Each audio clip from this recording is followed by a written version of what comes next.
قال الله تعالى في محكم تنزيله: أعوذ بالله من الشيطان الرجيم من همزه ونفخه ونفثه: تعاونوا على البر والتقوى ولا تعاونوا على الإثم والعدوان. وقال تعالى في أواخر سورة الحج: بسم الله الرحمن الرحيم: يا أيها الذين آمنوا اركعوا واسجدوا واعبدوا ربكم وافعلوا الخير لعلكم تفلحون. روى مسلم عن أبي موسى الأشعري رضي الله عنه قال: قال عليه الصلاة والسلام: المؤمن للمؤمن كالبنيان يشده بعضه بعضا. وعنه أيضا قال رضي الله عنه قال عليه الصلاة والسلام: مثل المؤمنين في توادهم وتراحمهم وتعاطفهم كمثل الجسد إذا اشتكى منه عضوا تداعى له سائر الجسد بالسهر والحمى أو كما قال عليه الصلاة والسلام. ہر قسم کی تعریف اس رب وحدہ لا شریک کے لئے لائق و زیبا ہے جس نے ساری مخلوق کو پیدا کیا اور قرآن میں ہم سے کہا کہ ہر ایک کے ساتھ اچھے انداز سے پیش آؤ. تمام نبیوں پر درود و سلام و خصوصاً سید المرسلین خاتم الانبیاء علیہم الصلاۃ والسلام پر جو ساری انسانیت کے لیے رسول بن کر آئے تھے. آپ نے تو سب سے پہلے دنیا کو انسانیت سکھائی اور کہا ہر ایک انسان کے ساتھ ہر ایک مسلمان کی ضرورتوں کو مکمل طور پر پورا کرو. معزز حاضرین، آج کے خطبہ جمعہ میں جس موضوع کو لے کر ہم آپ کے سامنے کچھ باتیں رکھیں گے، لوگوں کی ضروریات کو پورا کرنے کی فضیلت اور اس کے فوائد. سب سے پہلے میں نے آپ کے سامنے سورہ مائدہ کی ایک آیت پڑھی. اللہ تبارک و تعالی ارشاد فرماتے ہیں: تعاونوا علی البر والتقوی. اللہ نے کہا کہ نیکی کے کاموں میں، تقوی کے کاموں میں ایک دوسرے کا ساتھ دو. ہم معاشرے میں دیکھتے ہیں نیکی کے کاموں میں لوگوں کو آگے بڑھنے کے لیے کہا جائے تو بڑھتے نہیں ہیں. اس کی ایک معمولی سی مثال: جب مسجد کے لیے چندہ کیا جائے تو 10 روپے نکلتے ہیں. جب درگاہ کے لیے چندہ مانگتے ہیں تو انسان اپنی پوری توانائی اور اپنی قوت اور اپنی پوری مال اور دولت صرف کرنے پر نعوذ باللہ آگے بڑھ جاتا ہے. تو اللہ تعالیٰ فرماتا ہے کہ نیکی کے کاموں میں، تقوی کے کاموں میں ایک دوسرے سے آگے بڑھو. اور سورہ حج کی ایک آیت پڑھی. اللہ تبارک و تعالیٰ نے مومنین کو اس آیت میں کئی باتوں کی وصیت کی. کہا: یا ایھا الذین آمنوا ارکعوا، اے اہل ایمان، اے وہ لوگو جو ایمان لے آئے ہو، رکوع کرو، سجدہ کرو، اپنے رب کی عبادت کرو، نیکی کے سارے کاموں کو انجام دو. اچھا، رکوع کرنے، سجدہ کرنے، نیکی کے کاموں میں آگے بڑھنے سے ہوگا کیا؟ کہا: لعلکم تفلحون، تاکہ تم کامیاب ہو جاؤ. ہم نے 2 حدیثیں پڑھی، ان حدیثوں کا ترجمہ کر کے اپنے خطبے کو آگے بڑھاتے ہیں. صحابی رسول حضرت ابو موسیٰ اشعری رضی اللہ عنہ کی 2 حدیثیں میں نے آپ کے سامنے پڑھی. آپ صلی اللہ علیہ وسلم نے فرمایا: ایک مومن دوسرے مومن کے لیے کیسے ہوتا ہے؟ آپ نے کہا ایک مومن دوسرے مومن کے لیے ایک بلڈنگ کی طرح ہے. جیسے آپ دیکھتے ہیں 2 بلڈنگیں ہوتی ہیں تو ایک دیوار اٹھتی ہے تو بازو دیوار اٹھتی ہے. مومن ایسے ہی ہوتا ہے، دیوار کی طرح، بنیاد کی طرح اپنے مومن کو کیا کرتا ہے؟ اپنے مومن بھائی کو ماشاءاللہ وہ طاقت دیتا ہے. دوسری حدیث پڑھی، اللہ کے نبی صلی اللہ علیہ وسلم نے سارے امت مسلمہ کو ایک جسم و جان سے قرار دیا. آپ جانتے ہیں جب ہم انجیکشن لگاتے ہیں نا، جیسے ہی لگاتے آنکھ سے خون آتا، پورے جسم پر اس کا اثر ہوتا. اللہ کے نبی فرماتے ہیں لوگو اس زمانے میں اگر جینا چاہتے ہو تو ایک دوسرے کے دکھ درد کو محسوس کر کے جیو. معزز حاضرین، سوشل میڈیا کا یہ زمانہ ہمیں بتاتا ہے آج کا انسان روبوٹ چرا بدتر ہو گیا ہے. 1930 میں علامہ اقبال کا انتقال ہوا تھا علیہ الرحمہ. انہوں نے 1000 سے زیادہ اشعار اپنی زندگی میں لکھے. اس زمانے میں انہوں نے جو شعر کہا تھا نا، ایسا لگتا ہے کہ آج کے حالات کو دیکھ کر انہوں نے کہا ہوگا. اس میں وہ کہتے ہیں: ہے دل کے لیے موت مشینوں کی حکومت، جب مشین زیادہ ہو جائیں گے تو انسان کا دل مر جائے گا. اور کہا احساس مروت کو کچل دیتے ہیں آلات. جتنے نت نیا زمانہ آ رہا ہے یہ ہمارے دل بھیڑیے سے بدتر، کیا اس میں تو ایسی بے حسی آ گئی ہے پتہ نہیں اس کے اندر کب حس پیدا ہوگی. معزز حاضرین، اسلام دین انسانیت ہے، ہر ایک کے ساتھ حسن سلوک کی تعلیم دیتا ہے۔ سورہ نساء کو کھولیے، اس میں اللہ تبارک و تعالیٰ نے ایک ہی آیت میں 10 حقوق بتائے۔ اللہ تعالیٰ سورۃ النساء کی آیت نمبر 36 میں فرماتا ہے وَاعْبُدُوا اللَّهَ وَلَا تُشْرِكُوا بِهِ شَيْئًا، اللہ کی عبادت کرو، اس ساتھ کسی کو شریک نہ کرو، اپنے والدین سے حسن سلوک کرو۔ ہمارے حسن سلوک کے کون کون محتاج ہیں اس آیت میں اللہ تبارک و تعالیٰ نے بتایا۔ اور اللہ کے نبی صلی اللہ علیہ وسلم نے حدیث میں کہا وَخَالِقِ النَّاسَ بِخُلُقٍ حَسَن، دیکھو مسلمانوں کے ساتھ ہی نہیں، اس روئے زمین پر آپ کو کوئی بھی انسان کی شکل میں نظر آئے اس کے ساتھ حسن سلوک سے پیش آؤ۔ ابن عثیمین رحمہ اللہ کہتے ہیں عامل الناس بالاخلاق الحسنۃ بالقول والفعل، لوگوں کے ساتھ اچھے انداز سے پیش آنا چاہیے، بات کرے تو بھی اچھی بات، کام کرے تو بھی اچھی بات۔ ہم اپنے معاشرے میں دیکھتے ہیں اگر کوئی چندہ مانگنے آ گیا یا کوئی فقیر آ گیا، ایسے سخت انداز سے اس سے نمٹتے ہیں، بولتے ہیں دوبارہ اگر ہماری مسجد میں دکھے تمہارے تانگنے مار کو توڑا ہوتے ہیں، ایسے انداز سے بولتے ہیں، نہیں ہونا چاہیے۔ یاد رکھو اچھے انداز سے اسے بول کر بھیجو۔ اور اسی طریقے سے اللہ کی نبی صلی اللہ علیہ وسلم نے جو اس میں یہ کہا لوگوں کے اچھے انداز سے پیش آؤ، کیا مطلب ہے؟ آپ کسی کے ساتھ اچھے اخلاق سے پیش نہیں آ سکتے، کم از کم اسے تکلیف میں نہ دو۔ حسن بصری رحمہ اللہ سے پوچھا گیا اچھے اخلاق کیا ہوتے ہیں، تو انہوں نے کہا اچھے اخلاق یہ ہیں آپ جو ہے سخاوت سے پیش آؤ اور اپنے وجود سے دوسروں کو تکلیف نہ دو۔ معزز حاضرین، اسلام ایثار و قربانی سے کام لینے کی ہمیں تعلیم دیتا ہے۔ ذرا ان صحابہ کو دیکھو، میدان جنگ ہے، جو ہے زخمی ہو کر پڑے ہوئے ہیں، ہر ایک کو پانی پینے کی ضرورت ہے، پانی پلانے والے لوگ پانی لے کر جا رہے ہیں، ہر ایک صحابی بولتا میرے سے پہلے آگے بڑھو تاکہ اس کی جان بچ جائے۔ آج کل تو خود غرضی کا زمانہ ایسے ہے، بولتے شیخ اپنا اپنا دیکھ، اگر میں اچھا ہو گیا تو بس، میرے گھر میں ریشن ہو گیا تو بس، وہ پڑوسی والے بھاڑ میں جائیں ان کو جان سے مار دے گا تو ہمیں جو ہے وہ اس کی خبر بھی نہیں ہوتی۔ اللہ کے نبی نے اسی لیے فرمایا وہ مومن نہیں ہو سکتا جو پیٹ بھر کے کھا لے اور اس کا جو ہے وہ پڑوسی بھوکا رہ جائے۔ معزز حاضرین، لوگوں کے کام آنا یہ بڑا افضل عمل ہے۔ میں آپ کو بتاتا ہوں، دیکھو مسلمانوں کے ساتھ ہی نہیں، ہر ایک انسان کے ساتھ اچھے انداز سے پیش آنا یہ بہت ہے۔ آج کل ہم یہ دیکھتے ہیں لوگوں کے ساتھ اچھے اخلاق سے پیش آنا، ان کی ضرورتوں کو پورا کرنا مسلمانوں میں بہت کم ہے۔ اپنے بچوں کو لے کر ایک بس میں سوار ہوا، میرے ساتھ 2 چھوٹے بچے اپنے ہیں، دیکھتا ہوں مسلمان کئی ہیں، اس میں کوئی بھی ان کو نہیں بلا رہا۔ یہ غیر مسلم بومن عورت بلا کے ہمارے بچوں کو اپنے گود میں بٹھا لی ہے۔ ہمارے لوگ تو ایسے ہیں 3 سیٹیں رہتے بیٹھنے کے، ایسا پسار لگے بیٹھتے کون تو بھی آئے تو بازو بیٹھ جائیں گا بولتے، ایسا نہیں ہونا چاہیے۔ یاد رکھو جس معاشرے میں ہم رہتے ہیں اس وقت ہمارے ہندوستانی مسلمانوں کے لیے سب سے اہم جو کام کرنا ہے برادران وطن کا دل جیتنا ہے اپنے اخلاق سے۔ رسول اللہ صلی اللہ علیہ وسلم نے مکے میں ایسے کیا تھا نا، کفار مکہ آپ پر ایمان لائے نہیں لائے وہ چھوڑو، وہ بات تو سیرت میں ہے، مگر آپ کے اخلاق سے اتنے متاثر ہوتے آپ کے پاس لا کے امانتیں رکھتے۔ اسی لیے سیرت نگاروں نے لکھا رسول اللہ صلی اللہ علیہ وسلم کو لوگ اخلاق کی وجہ سے امین کہہ کر پکارتے تھے، آپ کو صادق کہہ کر پکارتے تھے۔ اللہ اکبر، یہ رسول اللہ کی اخلاق پر قربان جاؤ، آپ پر ایمان نہیں لائے مگر آپ کی امانت داری سے اتنا متاثر، آپ کے پاس لا کے ایمان جو ہے اپنے پاس امانتیں رکھتے۔ اور یہ اللہ کے رسول کی امانت داری دیکھو، ویسے ہر رسول امانت دار تھا مگر نبی کریم صلی اللہ علیہ وسلم اتنے امانت دار تھے، جب جو ہے ہجرت کے لیے مکے سے مدینہ نکل رہے تھے آپ نے علی کو بلایا، اپنے داماد کو کہا اے علی دیکھو میں یہاں سے نکل کر چلا جا رہا ہوں، یہ امانتیں ہیں فلاں فلاں کی، ذرا کیا کرو مکے میں جا کے اعلان کرو جس نے رسول اللہ کے پاس امانت رکھی ہے وہ اپنا امانت وہ لے کر واپس چلے جائے۔ داماد بھی کیسے تھے، مکے کے گلیوں میں دن میں اعلان کرتے جس نے بھی رسول اللہ کے پاس امانت رکھی ہے وہ میرے پاس ہے، وہ لے کر چلے جائے۔ معزز حاضرین، یہ ایک ایک حدیث میں آپ کے سناتا ہوں، ذرا اپنی زندگیوں کو ٹٹولیے، کہاں کن حدیثوں پر کہاں ہم نے عمل کیا ہے۔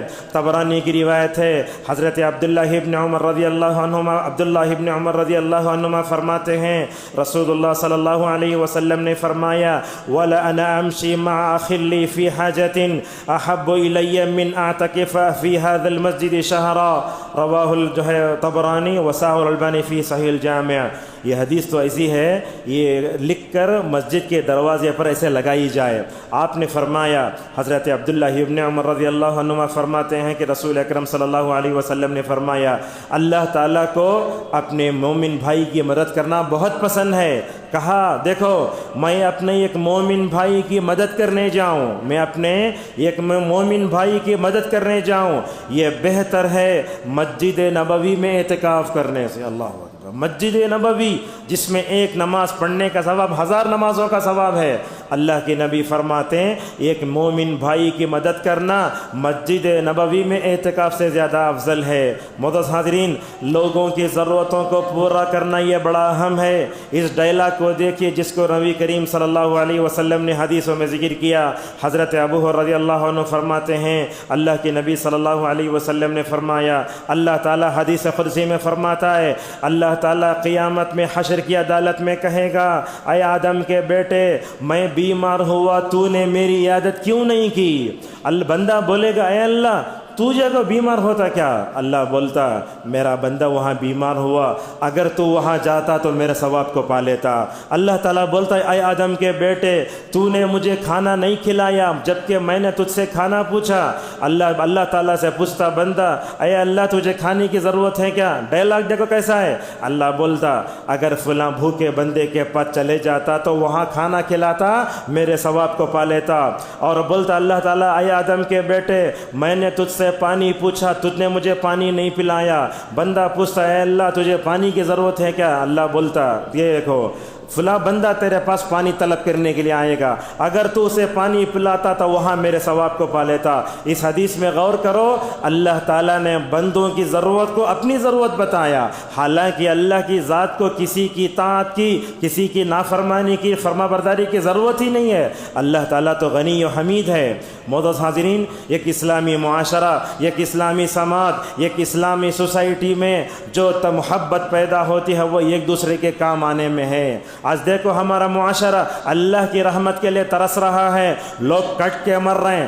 خود غرضی تو ایسی ہے ہمارے پاس ہمارے ڈی این اے میں، ہمارے بچوں میں، ہمارے خاندان میں، ہمارے قبیلے میں، ہماری عورتوں میں، اللہ اکبر، یہ خود غرضی تو ایسی ہے۔ اللہ کے نبی نے فرمایا، تم میرے بعد خود غرضی کو دیکھو گے، یہ خود غرضی دنیا میں اس وقت تک رہے گی یہاں تک کہ تم حوض کوثر کے پاس میرے سے ملاقات کرو گے۔ یاد رکھو، ایک اسلامی معاشرے میں، اسلامی سماج میں، سوسائٹی میں اللہ کی رحمت کب برستی ہے؟ لوگ نمازیں پڑھتے ہوں، رکوع کرتے ہوں، سجدہ کرتے ہوں، ان تمام کے ساتھ لوگوں کے کام بھی آتے ہوں۔ اسی لیے کہا وَافْعَلُوا الْخَيْرَ لَعَلَّكُمْ تُفْلِحُونَ، اور ایک جگہ کہا وَمَا تُقَدِّمُوا لِأَنفُسِكُم مِّن خَيْرٍ تَجِدُوهُ عِندَ اللَّهِ هُوَ خَيْرًا وَأَعْظَمَ أَجْرًا، کہا تم جو بھی بھلائی کرو گے اللہ کے پاس اس کے بدلے کو پاؤ گے۔ انسان سوچتا ہے میں اپنے بھائی کی کیسے مدد کروں؟ اللہ تعالیٰ نے آپ کو جو بھی صلاحیت دی ہے اس صلاحیت کی روشنی میں اپنے بھائیوں کے کام آؤ۔ شکلیں انشاءاللہ آگے بتاتے ہیں۔ اور یاد رکھو، لوگوں کے ساتھ کام آنا، ہاتھ بٹانا، ان کی ضرورتوں کو پورا کرنا ایک صدقہ ہے، جیسا کہ رسول اللہ صلی اللہ علیہ وسلم نے صحیح مسلم کی حدیث میں کہا، کل معروف صدقہ۔ آپ ذرا پورے قرآن میں نبیوں کی تاریخ پڑھ کے دیکھو، نبیوں کی سیرت پڑھ کے دیکھو، انبیاء علیہم السلام میں لوگوں کے کام آنے کی کیا تڑپ تھی۔ دنیا کے سب سے پہلے رسول حضرت نوح علیہ السلام تھے۔ اللہ نے کہا، اے نوح تم ہماری آنکھوں اور نگرانی میں کشتی بناؤ۔ حضرت نوح علیہ السلام نے کشتی بنائی، لوگوں کے کام آئے، ان پر ایمان لانے والے ماشاءاللہ پورے بچ گئے۔ حضرت ادریس علیہ السلام کے بارے میں آتا ہے، وہ ماشاءاللہ کارپینٹر تھے۔ حضرت سلیمان اور داؤد کو اللہ تبارک و تعالیٰ نے بڑی بہترین علوم سے نوازا۔ جب علم آئے تو اللہ کا شکر ادا کرنے لگے، الحمدللہ الذی فضلنا علی کثیر من عبادہ المؤمنین۔ اللہ نے باپ کو بھی نبی بنایا، بیٹے کو نبی بنایا، اللہ نے بادشاہ بھی بنایا، نبی بھی بنایا، اور کیا ہواؤں پر حکومت دی، جنات پر حکومت دی، اور جو وہ پرندوں کی بولی بھی سمجھنے لگے۔ لہٰذا حضرت سلیمان نے اپنے ہنر سے لوگوں کو فائدہ پہنچایا، حضرت داؤد علیہ السلام نے اپنے ہنر سے ماشاءاللہ لوگوں کو فائدہ پہنچایا۔ انسان کو اگر کچھ صلاحیت ملی، وہ صلاحیت لوگوں کے کام آنے میں استعمال کرنا چاہیے۔ آج کل تو ہمارا حال یہ ہے، شادی میں کور دیتے، وہ نیت کیا رہتی بولے تو انہیں میری بیٹی شادی میں کور دیں گا انہیں۔ ایسا اگر رہا تو تمہارا یہ کور دینا کیا ہے، یہ غلط ہے، یہ ATM ہے کیا جو ڈالے تو فوراً واپس آئے جیسا ہے۔ اگر آپ کرنا بولے تو اس کا اجر دنیا میں نہیں آخرت میں ملتا۔ اور یہ ماشاءاللہ لوگوں کے کام آنے کی فضیلت تو اتنی ہے، دنیا میں بھی ماشاءاللہ اللہ اس کا اثر دکھاتا ہے، آخرت میں بھی ماشاءاللہ اس کا اثر دکھاتا ہے۔ دیکھو حضرت سلیمان علیہ السلام لوگوں سے کیا کہتے ہیں، یا ایھا الناس علمنا منطق الطیر، اے لوگو اللہ تعالیٰ نے مجھے پرندوں کی بولی سکھائی ہے۔ وہ کبھی چونٹیوں کی آواز سن کر بھی کبھی ہنس پڑتے تھے، اپنے وجود سے ماشاءاللہ کیسے مخلوق کے کام آئے۔ وقت کم ہے، مثالیں زیادہ ہیں، اب آتے ہیں حضرت موسیٰ علیہ السلام کو۔ موسیٰ علیہ السلام جب وہ مدین کے جو ہے پنگھٹ پر پہنچے جہاں لوگ پانی پلاتے تھے، وہاں گئے تو دیکھا کہ 2 لڑکیاں کھڑی ہیں۔ اب ہوتا کیا، پرانے زمانے میں کنواں ہوتا، کنویں کے اوپر ایک ڈھکن رہتا، وہ ڈھکن اکیلے نہیں اٹھا سکتے تھے، جماعت یہاں کی اس کو اٹھاتی تھیں۔ حضرت موسیٰ علیہ السلام نے ان لڑکیوں سے پوچھا، تمہیں کئی یہاں کھڑی ہیں، تمہیں 2 لڑکیاں ہیں اکیلے، غیر شادی شدہ، غیر شادی شدہ لڑکیاں؟ کہا ما خطبکما، ان دونوں لڑکیوں نے کہا ما کیا کہا، قال ما خطبکما قالتا لا نسقی حتی یصدر الرعاء وابونا شیخ کبیر۔ دیکھو آج کل لڑکیاں، غیر شادی شدہ لڑکیاں گھر میں بھائی رہ کر بھی ترکاری لانے مارکیٹ کو جاتی ہیں۔ یہ بولے ہمارے باپ بڈھے ہیں، پانی نہیں لا سکتے، ہمارے گھر میں کوئی مرد بچے نہیں، اس لیے ہم لڑکیاں پانی لینے کے لیے آئیں، وہ ڈھکن اٹھانے نہیں ہو رہا ہے۔ اللہ تبارک و تعالیٰ انبیاء کو روحانی طور پر، جسمانی طور پر اتنا طاقتور بناتا ہے، پوری دنیا میں انبیاء سے بڑھ کر اور کوئی طاقتور نہیں بن سکتا۔ حضرت جو ہے موسیٰ علیہ السلام نے کیا کہا، وہ ڈھکن اٹھایا، فسقى لهما، ان دونوں کو پانی پلایا، ثم تولى الى الظل، پھر وہ سائے کے پاس آ کر کھڑے ہو کر کہنے لگے، رب انی لما انزلت الی من خیر فقیر، اے اللہ میں ان دونوں بچیوں کو پانا پلایا نہ تیری رضا کے لیے پلایا ہوں، میں تیری خوشی کے لیے پلایا ہوں، میں اے اللہ میں تیری رحمت کا بھکاری ہوں، اے اللہ میں تیری رحمت کا محتاج ہوں۔ ان 2 لڑکیوں کے کام آنے کا نتیجہ قرآن ذکر کرتے ہوئے کہتا ہے کیا ملا موسیٰ کو، ملا کیا؟ میں 4 چیز ذکر کرتا ہوں۔ ایک تو یہ ہے کہ امن ملا، دوسرا یہ ہے عزت ملی، اور تیسرا یہ ہے کہ تسلی دینے والے سسرے ملے، چوتھا ماشاءاللہ حیا رکھنے والی بیوی ملی۔ انسان دوسروں کے کام آتا ہے تو ایسے ہی ہوتا ہے۔ معزز حاضرین یاد رکھیے، دوسروں کے کام آنے میں سب سے زیادہ نمایاں اگر خدمات ہیں تو وہ جناب محمد رسول اللہ صلی اللہ علیہ وسلم کی ہیں۔ ہندوستان کے اس ماحول میں ہم دیکھتے ہیں عیسائی اس معاملے میں بہت آگے ہیں۔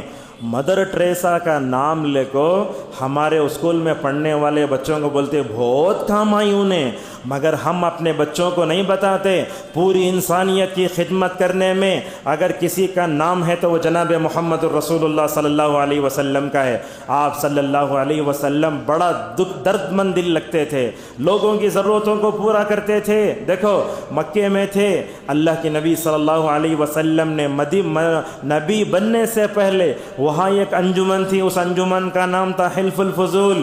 آپ صلی اللہ علیہ وسلم اس میں گئے اور جا کر ماشاءاللہ اس میں شریک ہوتے ہیں۔ میں آپ کو ایک بات بتاتا ہوں، یاد رکھیے یہ لوگوں کے کام آنا، روڈ ڈالنا، میڈیکل کیمپ کرانا، شوگر ٹیسٹ کرنا، ایسے کوئی کام آتے نا، اس میں ہمیں وہ جماعت وہ تحریک کیا بھی نہیں دیکھنا۔ اگر بدعتی آ کر بھی رفاہی کاموں میں اگر مدد مانگا تو اس میں مکمل طور پر دینا چاہیے۔ آج کل ہم دیکھتے ہیں سلفی دعوت سے تعلق رکھنے والے نوجوان اور خصوصاً جماعت اہل حدیث اس معاملے میں بہت پیچھے ہے۔ ہم کوئی بھی کام کرنے گئے، ہم ٹھیک ہے بدعتیوں سے دور رہتے ہیں، بدعت سے دور رہتے ہیں، مگر رفاہی کاموں میں اگر کوئی غیر مسلم سمجھو، ہندوستانی ملک میں ہمارے دشمن، پکا دشمن بھی ہے، اگر وہ بھی میڈیکل کیمپ چلاتا ہے تو ساتھ میں مکمل طور پر ساتھ دینا چاہیے۔ یہی بات تو تھی کہ رسول اللہ صلی اللہ علیہ وسلم مکے میں تھے، آپ صلی اللہ علیہ وسلم مکمل طور پر کیا کرتے تھے؟ رفاہی کاموں میں ہاتھ بتاتے تھے۔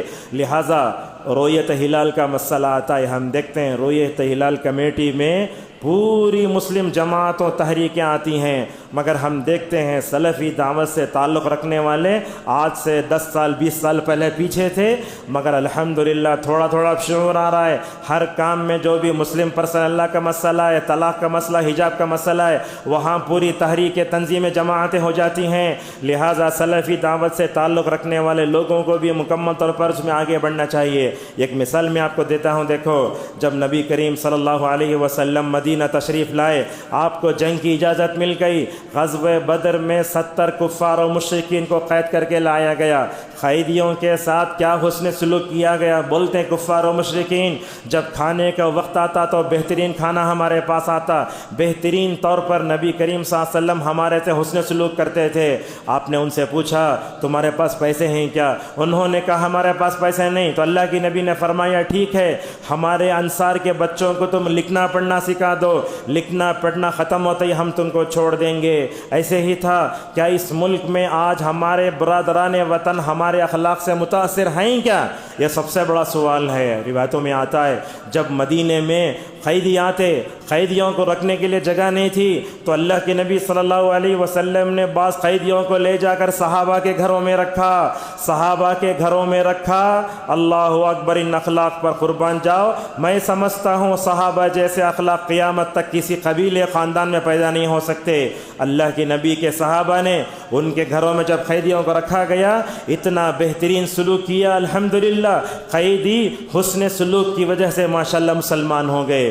اس ہندوستان میں ہم کتنے سالوں سے رہ لیں، مغلیہ سلطنت نے الحمدللہ 1000 سال تک اس ہندوستان میں حکومت کی، مگر الحمدللہ انہوں نے ایک تاج محل بنایا، لال قلعہ بنواؤ ایک طرف، مگر میں سمجھتا ہوں ان بادشاہوں نے الحمدللہ غیر مسلموں سے اچھا سلوک کیا، کبھی غلط انداز سے سلوک نہیں کیا۔ لیکن آج اس دھرتی پر رہنے والے مسلمانوں کو غیر مسلموں کو بانٹنے کی نعوذ باللہ کوششیں ہو رہی ہیں۔ لہٰذا اس وقت ہم برادران وطن کے ساتھ اپنے تعلقات کو استوار کرتے ہوئے ہر ایک کے ساتھ اچھے انداز سے پیش آ کر انسانیت کی خدمت کر کے الحمدللہ ہم ان کے دلوں کو جیت سکتے ہیں۔ دیکھو کتنا نمایاں وصف ہے یہ، جب اللہ کے نبی صلی اللہ علیہ وسلم پہلی مرتبہ غار حرا میں اقرأ بسم ربک الذی خلق کی 5 آیتیں سن کر پریشان، جبریل علیہ السلام آپ کو 3 مرتبہ دباتے، پڑھو۔ اللہ کے نبی بولتے مجھے پڑھنا نہیں آتا، 3 مرتبہ دبایا، 5 آیتیں پڑھائیں، آپ کے سر پر تاج کو وہ نبوت کا تاج رکھا گیا۔ اللہ کے نبی غار حرا سے واپس آتے ہیں اور آ کر اپنی بیوی ام المومنین ختیجہ بنت خویلد رضی اللہ عنہا سے کہتے ہیں ختیجہ مجھے تو اپنے جان کے ضائع ہونا اندیشہ کا ڈر ہے، مجھے بخار آ گئی ہے، ذرا بھڑ کے اڑا کر سلا دو۔ اللہ اکبر، ختیجہ کا کردار کیا تھا دیکھو۔ ختیجہ وہ بیوی ہیں جنہوں نے الحمدللہ وہ کام کیا جو رسول اللہ کی 10 بیویوں نے نہیں کیا تھا۔ ختیجہ نے کہا اے اللہ کے رسول، اللہ تعالیٰ آپ کو ہرگز ضائع نہیں کرے گا۔ جن اخلاق کا واسطہ دے کر ختیجہ نے آپ کو تسلی دی، اس میں جملہ یہ بھی تھا وَتَحْمِلُ الْكَلْ، اے اللہ کے رسول آپ لوگوں کا بوجھ اٹھاتے ہیں۔ معزز حاضرین، اسی طریقے سے رسول اکرم صلی اللہ علیہ وسلم نے لوگوں کے کام آنے کے بارے میں کئی حدیثیں بیان فرمائی۔ آپ نے کہا واللہ فی عون العبد ما کان العبد فی عون اخیہ، اللہ تعالیٰ بندے کی مدد میں جب تک رہتا ہے بندہ اللہ تعالیٰ اس کی مدد میں رہتا ہے۔ اس دنیا میں اگر آپ چاہتے ہیں کہ آپ کے کام ہو جائیں، آپ کو تکلیف نہ ہو، آپ کی ضرورتیں پوری ہوں، اللہ نے جو بھی صلاحیت دی ہے اس صلاحیت کے ذریعے لوگوں کے کام آؤ۔ میں اپنی زندگی کا معاملہ بتاتا ہوں۔ جب تک عمر آباد میں پڑھتے تھے تمام طلبہ کے الحمدللہ بازوں میں کام آتے تھے۔ ہمارے ساتھی ہم لوگوں سے وہ جملے بولتے تھے جن جملوں کا اثر میں نے اپنی زندگی میں بھی دیکھا۔ لہٰذا لوگوں کے کام آنے سے الحمدللہ اللہ تبارک و تعالیٰ کی ہمیں مدد ملتی ہے۔ دیکھو اپنے مومن بھائی کی مدد کرنے سے کیا ہوتا ہے؟ آپ نے فرمایا من نفس عن مؤمن کربۃ من کرب الدنیا نفس اللہ کربہ من کربۃ من کرب یوم القیامہ۔ دنیا میں اپنے مومن بھائی کی اگر تکلیف کو دور کرو گے، اللہ تبارک و تعالی حشر کے میدان میں آپ کی تکلیف کو دور کرے گا۔ ومن یسر علی معسر یسر اللہ علیہ فی الدنیا والآخرہ۔ اگر آپ اپنے مومن بھائی کی تکلیف میں مدد کرو گے، اللہ تعالیٰ آپ کے لیے دنیا اور آخرت میں آسانیاں پیدا فرمائے گا۔ ومن ستر مسلما سترہ اللہ فی الدنیا والآخرہ۔ اگر آپ اپنے مومن بھائی کے عیب پر، اس کے گناہ پر پردہ ڈالو گے، اللہ تعالیٰ آپ کی بھی ستر پوشی کرے گا قیامت میں، دنیا اور آخرت میں۔ اس حدیث کو ذکر کرنے کے بعد محدثین کہتے ہیں یاد رکھو لوگو، اگر تم یہ چاہتے ہو کہ اللہ تمہارا مددگار بن جائے، تم مخلوق کے مددگار بن جاؤ۔ اس حدیث سے معلوم ہوتا ہے اخوت اسلامی بھائی چارہ بہت اہم ہے، اور یہ اتنا عظیم عمل ہے۔ دیکھو اللہ تعالیٰ اگر کسی ضرورت مند کو آپ کے پاس بھیجتا نا، وہ اللہ کی طرف سے آتا ہے وہ، لہٰذا کسی بھی ضرورت مند کو نہ دھتکارو۔ کیا حدیث ہے یہ؟ رونگٹے کھڑے ہو جاتے ہیں۔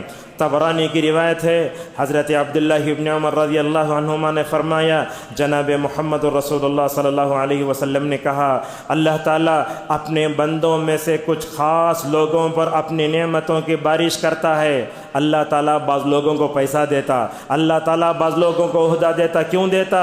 دینے کی وجہ کیا؟ کہا لمنافع العباد، بندوں کو فائدہ پہنچانے کے لیے۔ دیکھو اگر بندہ اللہ کی نعمتوں کو پا کر اپنے سارے مومن بھائی کی مدد کرتا ہے تو اللہ تعالیٰ اس نعمت کو باقی رکھتا ہے۔ اور کہا اگر بندہ اپنی نعمت سے، اللہ تعالیٰ کی اس نعمت کو پا کر اپنے بھائی کی مدد نہیں کرتا، نعوذ باللہ کیا کرتا؟ اللہ تعالیٰ اس ضرورت مند کو آپ سے نکال کر نعوذ باللہ دوسروں کے پاس بھیج دیتا ہے۔ لہٰذا کسی بھی ضرورت مند کو معمولی نہیں سمجھنا چاہیے۔ یہاں میں نے لکھا ہے سفیان رحمہ اللہ ایسے بہترین عالم دین، جب ان کے دروازے پر کوئی فقیر آتا تو کیا بولتے؟ دیکھو ہمارے اس فقیر آئے تو جاؤ جی یہاں سے، کئی کچھ یہ ہے۔ اب کیا ہے، فقیراں بھی آج کل کئی طرح کے ہیں، بعض لوگ تو انٹرنیشنل ہیں، 10 روپے دے تو بھی نہیں لیتے، بعض فقراء ایسے جو اسکین بتاتے ہیں، اور بعض فقیر ایسے ہیں جن کو گھمنڈی ہے، فقیر ہیں نوجوان ہیں، فقیر ہیں بڈھا ہے، لہٰذا فقیر ضرورت مند آتا ہے اس کو دیکھ کر ہمیں دینا چاہیے۔ بعض فقراء ایسے ہیں جو پیسے لے جا کے شراب پیتے ہیں، گانجا مارتے ہیں، لہٰذا فقیر جو ہوتا ہے اگر وہ نوجوان ہے تو اسے پیسہ مت دو، بولو جا کر لوگوں کے سامنے بھیک منگنے سے بہتر ہے خودداری سے 1 روپیہ کماؤ۔ لہٰذا سفیان رحمہ اللہ بولتے اگر دروازے پر کوئی فقیر آتا تو بولتے اے فقیر میں تیرا استقبال کرتا ہوں، اللہ تعالیٰ نے تجھے میرے دروازے پر بھیجا ہے تاکہ میرے گناہ تمہارے جو ہے صدقے سے مکمل طور پر دھل جائیں۔ اور یاد رکھو لوگوں کے کام آنا یہ اللہ تعالیٰ کی محبت کو پانے کا ذریعہ ہے۔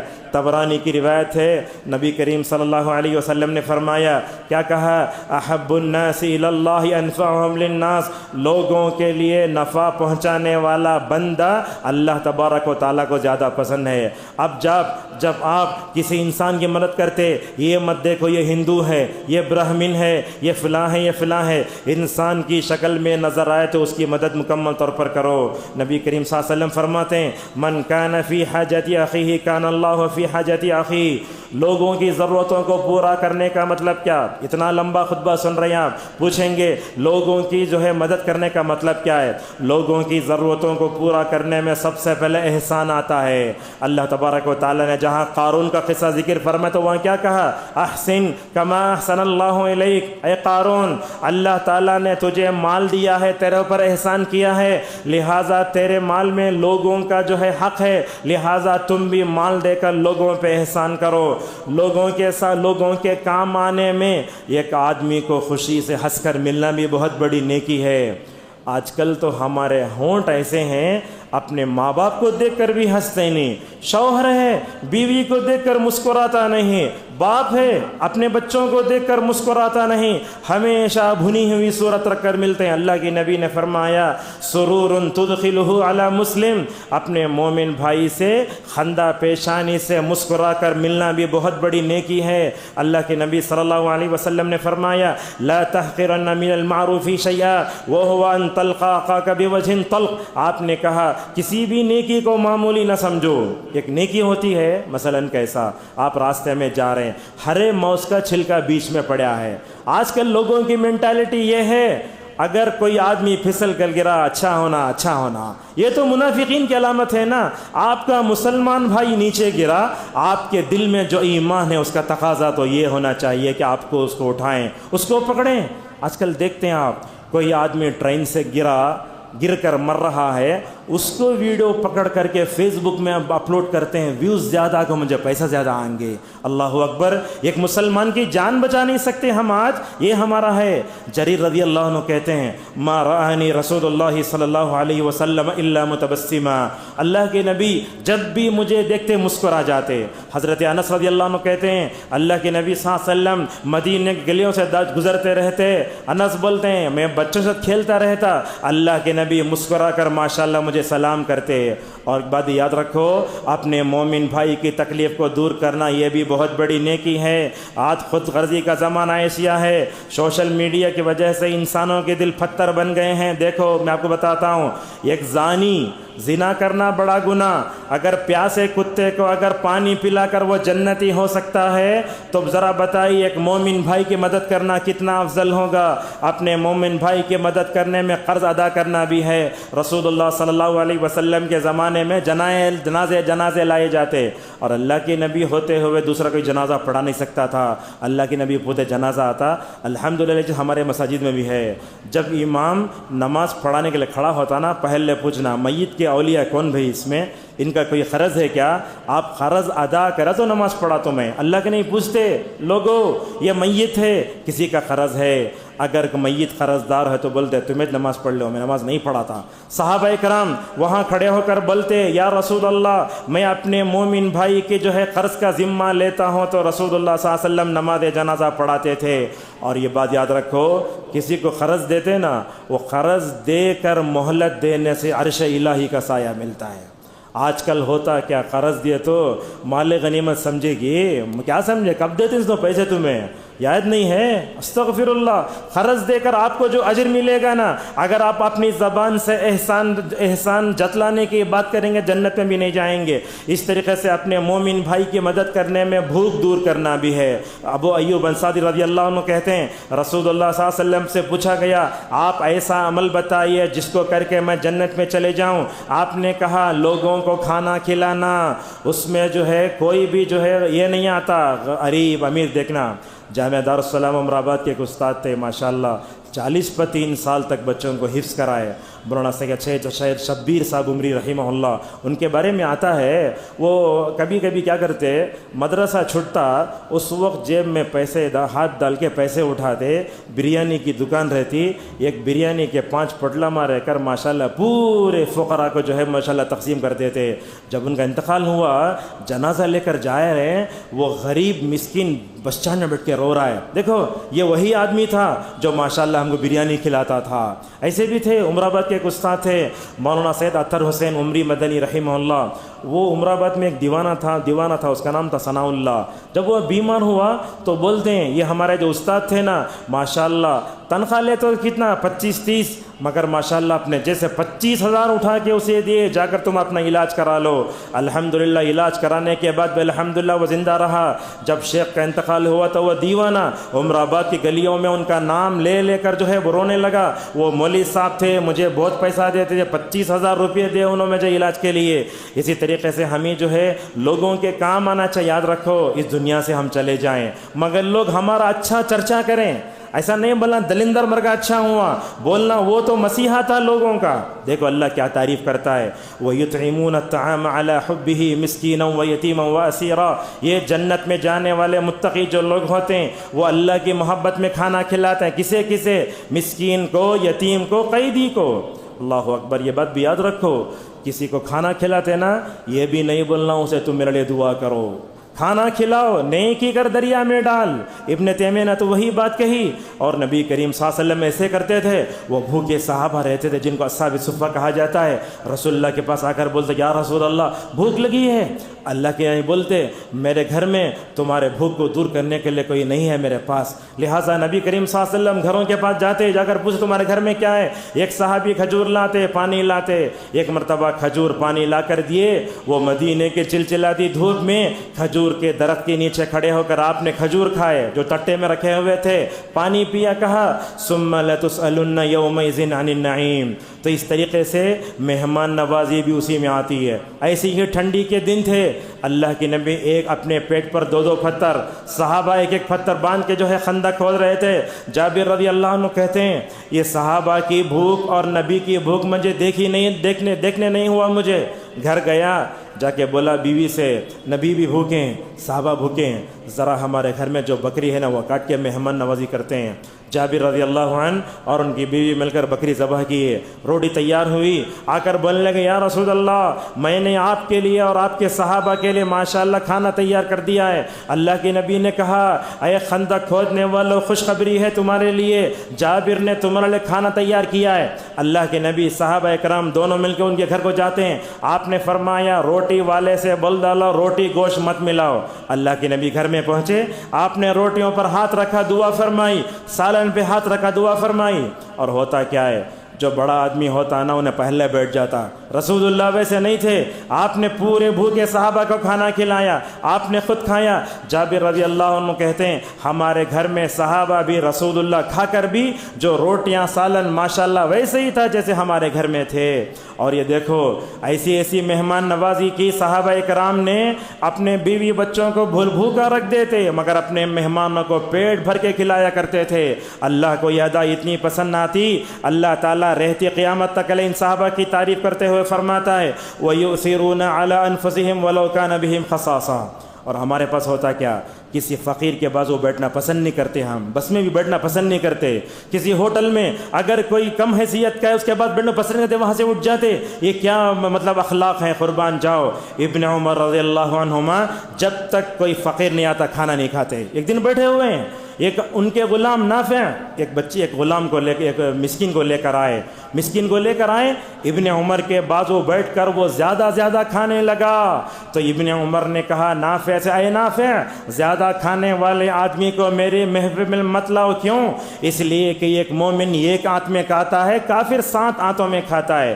لوگوں کی ضرورتوں کو پوری کرنے میں ان کے بارے میں سفارش بھی کرنا چاہیے۔ کبھی ہوتا ہے آندھرا کے مسجد کے لوگ کرناٹک میں آتے ہیں، لہٰذا کرناٹک کے جمعیت و جماعت کی ذمہ داری ہے کہ ان کے لیے توصیہ دینا۔ لہٰذا دیکھو اللہ کے نبی نے کہا اشفعوا تؤجروا، اور اللہ فرماتا ہے من یشفع شفاعۃ حسنۃ یکن لہ نصیب منہا۔ غریبوں اور ناداروں کے مسیحا بنو، سفارش کرو، حسن اخلاق سے پیش آؤ۔ لوگوں کی ضرورتوں کو پورا کرنے میں اسلاف ہمیشہ ماشاءاللہ ساتھ رہتے ہیں۔ 1-2 منٹ میں اپنی بات کو ختم کر لیتے ہیں۔ حضرت عمر رضی اللہ عنہ، اللہ اکبر، کیا جذبہ خدمت تھا، کیا جذبہ تھا رعایا کی خدمت کا۔ بولتے اگر میری بادشاہت میں، اگر میری خلافت میں دریائے دجلہ کے کنارے بھی اگر کوئی کتا پیاسا مر جائے اللہ تعالیٰ میرے سے اس کی باز پرس کرے گا۔ ایک دن کیا ہوا، عمر رضی اللہ عنہ راتوں میں گھومتے تھے، بولتے تھے کون ہے فقیر، کون ہے کون ہے اس وقت بیوہ، اس طریقے سے ماشاءاللہ کرتے تھے۔ دیکھو ایک مرتبہ کا واقعہ ہے، ان کے غلام اسلم رحمہ اللہ کہتے ہیں میں حضرت عمر رضی اللہ عنہ کے ساتھ ایک جگہ میں چل کر جا رہا تھا۔ ہوا کیا، وہ اسے واقعہ ہے، وہاں دیکھے تو ایک عورت ہے، اس کے پاس کھانے پینے کی کوئی چیز نہیں ہے، وہ بچے بلک رہے ہیں بھوک سے۔ انہیں کیا کر رہی ہے، ایک برتن میں چولہے پر پانی رکھ کر بولتی ہے بیٹا پکتا پکتا پکتا۔ عمر رضی اللہ عنہ وہاں سے گزرتے ہیں، اس وقت وہ عورت بولتی ہے عمر کو ہمارا کوئی خیال نہیں، عمر اتنا بڑا انسان ہے، عمر کو ہمارا کوئی خیال ہی نہیں ہے۔ حالانکہ عمر رضی اللہ عنہ وہ جملے سن لیے، اور عمر کا دل ایسا تھا اسلام لانے کے بعد تو اتنا نرم پڑا، اللہ کے نبی کئی مرتبہ ان کو رلا دیے۔ دیکھو رعایا میں ایک عورت اپنے بچوں کچھ بھی نہیں کھلاتے تو احساس کیسے ہوتا ہے۔ عمر رضی اللہ عنہ سیدھے اپنے گھر گئے، اپنے گھر میں وہ آٹے کا موٹا تھا وہ اٹھا لائے، عورت کے سامنے رکھا، آٹا گوندا، اور اس کے بعد سالن پکانے لگے۔ وہ عورت کہتی ہے، سامنے اسلم رحمہ اللہ کہتے ہیں وہ چولہے پر رکھا پکانے کے لیے، وہ میں دیکھتا ہوں عمر رضی اللہ عنہ وہ چولہے میں پھونکنے کے لیے اتنا نیچے جھکے، عمر کی داڑھی زمین کو لگ رہی ہے، وہ مٹی بھی آ کے حضرت عمر رضی اللہ عنہ کے چہرے پر پڑ رہی ہے۔ سالن پکا، روٹیاں پکائیں، کھانا کھلایا۔ اس کے بعد جو ہے اس عورت کو معلوم ہوا یہ وہی ہیں جن کے بارے میں نے نازیبہ کلمات کہے تھے۔ بعد میں اس عورت نے حضرت عمر رضی اللہ تعالیٰ عنہ سے معافی مانگی۔ یہ دیکھو کیا ہے، بیواؤں کی الحمدللہ مطلب کیا کرتے تھے، ان کی جو ہے مکمل طور پر کفالت کرتے تھے۔ آج ہمارے معاشرے میں کتنی بیوائیں ہیں، ان کی خبرداری کرنے والا کوئی بھی نہیں۔ آپ نے کہا بیواؤں کے ساتھ شادی کرنے والا اللہ کے راستے میں جہاد کرنے والے کی طرح ہے۔ بیواؤں کے ساتھ کیا کرتے، ایک مرتبہ کہتے ہیں طلحہ رضی اللہ عنہ میں دیکھتا ہوں حضرت عمر رضی اللہ عنہ ایک گھر میں داخل ہو رہے ہیں، جب داخل ہو رہے تو دیکھتا ہوں اس گھر میں ایک بوڑھیا ہے، بڈھی ہے، کھڑنے بھی نہیں ہو رہا ہے، بیٹھی ہے۔ داخل ہوا تو حضرت عمر رضی اللہ عنہ داخل ہوئے، طلحہ بھی پیچھے سے داخل ہوئے۔ عمر نے کچھ کام کیا، آگے نکل گئے۔ طلحہ رضی اللہ تعالیٰ عنہ نے اس موقع پر اس بوڑھی سے پوچھا یہ عمر جو نامی خلیفہ تھے نا، تمہارے پاس آ کر کیا کرتے تھے؟ اس عورت نے کہا یہ ہمارے پاس آتے، ہماری خبر گیری کرتے، ہماری اصلاح کرتے اور ہماری تکلیفوں کو مکمل تو دور کرتے۔ اور یہ بات یاد رکھو، ابن القیم رحمہ اللہ کی یہ بات بڑی اچھی لگی، کہنے لگے ان فی قضاء حوائج الناس لذة لا يعرفها الا من جربها ففعل الخير ومهما استصغرته فإنك لا تدري أي حسنة تدخلك الجنة۔ یہ عبارت تو سونے کے پانی سے لکھنے کے لائق ہے۔ بولتے ہیں لوگوں کی ضرورتوں کو پورے کرنے میں بڑی لذت ہوتی ہے، اور وہ لذت اسی کو معلوم ہے جس کو تجربہ ملتا ہے۔ یاد رکھو دنیا میں کوئی بھی نیکی معمولی نہ سمجھو، پتہ نہیں کوسی نیکی تم کو جنت میں داخل کرے نہیں بول سکتے۔ حضرت عبداللہ ابن عباس رضی اللہ عنہما فرماتے یاد رکھو اللہ نے آپ کو وہ نعمت دی، اگر آپ نے اس نعمت کو اپنے بھائیوں کے لیے استعمال نہیں کیا وہ نعمت جدا ہو جائیں گی۔ بہرحال باتیں تو بہت ہیں، اس پر اپنی بات کو ختم کرتے ہیں۔ الہ آباد جانتے ہیں یہ شاید یو پی کا ایک علاقہ ہے، اور جانتے ہیں اس وقت پورے ہندوستان میں مطلب ہندو مسلم منافرت کا ماحول جو ہے مکمل طور پر سڑ چھڑ کر بول رہا ہے، اور میڈیا بھی اس معاملے میں منافقانہ کردار ادا کر رہا ہے۔ مسلمانوں اور غیر مسلموں کو لڑانا سب سے بڑا دور اس میں میڈیا کا ہے۔ الہ آباد میں پرسوں غیر مسلموں کا ایک تہوار ہوا، بھگدڑ مچی، کئی لوگ مر گئے۔ اس زمانے میں بھی الحمدللہ مسلمانوں کے اندر خدمت خلق کرنے کا وہ جذبہ ہے، میں سمجھتا ہوں انشاءاللہ قیامت تک رہے گا۔ بھگدڑ میں کئی لوگ مرے، اوپر چڑھ گئے نیچے ہوئے، وہاں مسلمان گئے، کچھ لوگ ٹھٹر رہے تھے ان کو بچھٹ دیے، کچھ کو پانی دیے، کچھ کو دیے۔